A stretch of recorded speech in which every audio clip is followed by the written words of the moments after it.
পৰিয়ালটোৱে শিৱসাগৰ ভ্ৰমণ কৰাৰ আগতে আন কোন ঠাই ভ্ৰমণ কৰিছিল শিৱসাগৰক আগতে কি নামেৰে জনা গৈছিল আৰু আহোমসকলে ৰংপুৰক কিমান বছৰৰ কাৰণে নিজৰ ৰাজধানী কৰি ৰাখিছিল উত্তৰটো হৈছে 89 ইয়াৰ্ছ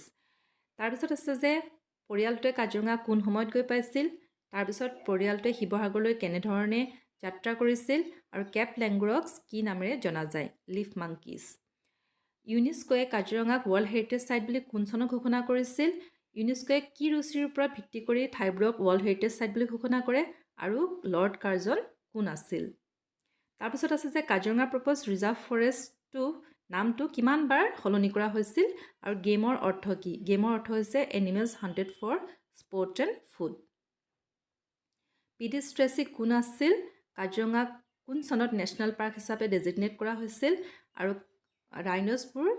কি ভোজী প্ৰাণী হাৰ্বিভোৰাছ তৃণভোজী কোনটো জন্তু কাজিৰঙাত পোৱা নাযায় কাজিৰঙাক ৱৰ্ল্ড হেৰিটেজ সাইট বুলি কোনে ঘোষণা কৰিছিল উত্তৰটো হৈছে ইউনেস্কো তাৰপিছত আছে যে ত্ৰিশাৰ কোনজন সম্বন্ধীয় মানুহৰ ঘৰ তেজপুৰত আছে আৰু ইউনেস্কোৰ এছটোৱে কি বুজায় আৰু কাজিৰঙা কেতিয়া নেশ্যনেল পাৰ্ক হিচাপে ডেজিগনেট কৰা হৈছিল চনটো 1974 কাজিৰঙা প্ৰপ'জ ৰিজাৰ্ভ ফৰেষ্টটো কেতিয়া গঠন কৰা হৈছিল আৰু ভিজিটাৰ্ছবোৰক কেতিয়াৰ পৰা পাৰ্কত সোমাবলৈ দিয়া হৈছিল কোন চনৰ পৰা আৰু হিউজ এনিমেলছ বেক বুলি ইয়াত এই লাইনটোত কাক বুজোৱা হৈছে কোনটো এনিমেল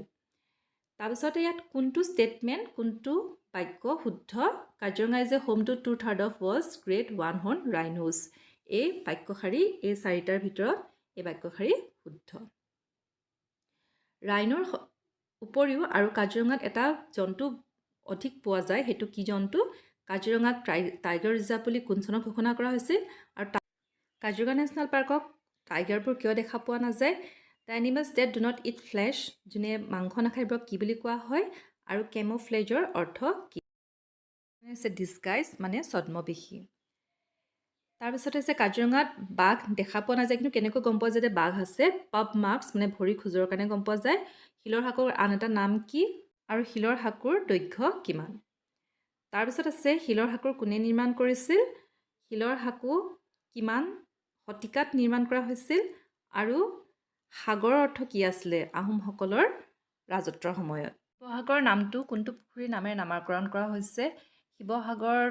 পুখুৰীটোক আৰু কি নামেৰে জনা যায় শিৱসাগৰ পুখুৰীটো কোনে খুন্দুৱাইছিল আৰু ৰাণী অম্বিকা কাৰ পত্নী আছিল পুখুৰীটো অৰ্থাৎ শিৱসাগৰ পুখুৰীটো কাৰ নামেৰে নামাকৰণ কৰা হৈছিল আৰু শিৱসাগৰ টেংকৰ পাৰত থকা মন্ত্ৰীকেইটাৰ সকলোতকৈ পবিত্ৰ কোনটো মনা হৈছিল আৰু দেৱী দৌলটো কোনগৰাকী ভগৱানক পূজা কৰা হয়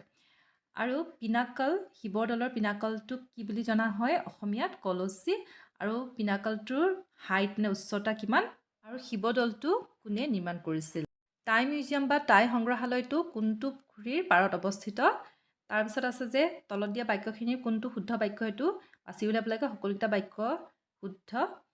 তাৰপিছত আছে জয়সাগৰ পুখুৰীটো কোনে খুন্দুৱাইছিল তাৰপিছত জয়মতীক কোনে শাস্তি দিছিল কোনে অত্যাচাৰ কৰিছিল আৰু তাৰ পিছৰটোৰ আছে 49টো শুদ্ধ কোনটো বাক্য সেইটো বাছি উলিয়াব লাগে তাৰপিছতে আছে 50 নম্বৰটো মেটচ দ্য ফলোইং মানে ইটোৰ লগত সিটো মিলাব লাগে শিৱদৌল কোনে বনাইছিল এনেকৈ মিলাই লৈ তাৰপিছত কোনটো কাৰেক্ট হয় এ বি চি ডি দিয়া আছে সেইটো উলিয়াব লাগে বিটো কাৰেক্ট হয় তোমালোকে চাই ল'বা তলাতল ঘৰটো আহোমসকলে কিহৰ বাবে ব্যৱহাৰ কৰিছিল আচলতে আহোমসকলে তলাতল ঘৰটো ৰজাসকল পলাই গৈ নিৰাপদ স্থানত থাকিবৰ কাৰণেহে ব্যৱহাৰ কৰিছিল পৰিয়ালটো শিৱসাগৰত কিমান দিনৰ কাৰণে আছিলে আৰু কিমান দূৰত্ব আছে শিৱসাগৰ আৰু গড়গাঁও ৰাজপ্ৰসাদৰ মাজত ডুমলাগ অৰ্থাৎ গম্বুজ আকৃতিৰ যোনটো ষ্ট্ৰাকচাৰ আছে এইটো কোনটো ঘৰত ওলোটা নাৱৰ আকৃতিৰ ঘৰ কোনটো আছিল আৰু কোনটো ষ্টেটমেণ্ট শুদ্ধ এইটো ক'ব লাগে ইয়াৰে চি ষ্টেটমেণ্টটো শুদ্ধ 15 নম্বৰ আহোম ৰজাজন কোন আছিল আৰু প্ৰেজেণ্ট গড়গাঁও পেলেচটো কোনে বনাইছিল বৰ্তমানৰ গড়গাঁও পেলেচটো কোনে বনাইছিল চৰাইদেউ আৰু শিৱসাগৰৰ মাজত দূৰত্ব কিমান আৰু চৰাইদেউত কিয় ৰয়েল গ্ৰেভিয়াৰ্ড আচলতে ৰজাসকলৰ কিয় শ্মশান হিচাপে চৰাইদেউ ব্যৱহাৰ কৰিছিল কাৰণ সেইটুকুৰা ঠাইটুকুৰা তেওঁলোকে বহুত চেক্ৰেড অৰ্থাৎ পবিত্ৰ বুলি মানি চলিছিল আশা কৰিছোঁ ভিডিঅ'টোৱে তোমালোকক অকণমান হ'লেও সহায় কৰিব যদি তোমালোকে ভিডিঅ'টো চাই ভাল পালা তেতিয়া লাইক এটা কৰি দিবা আৰু মোৰ চেনেলটো ছাবস্ক্ৰাইব কৰি ল'বা থেংক ইউ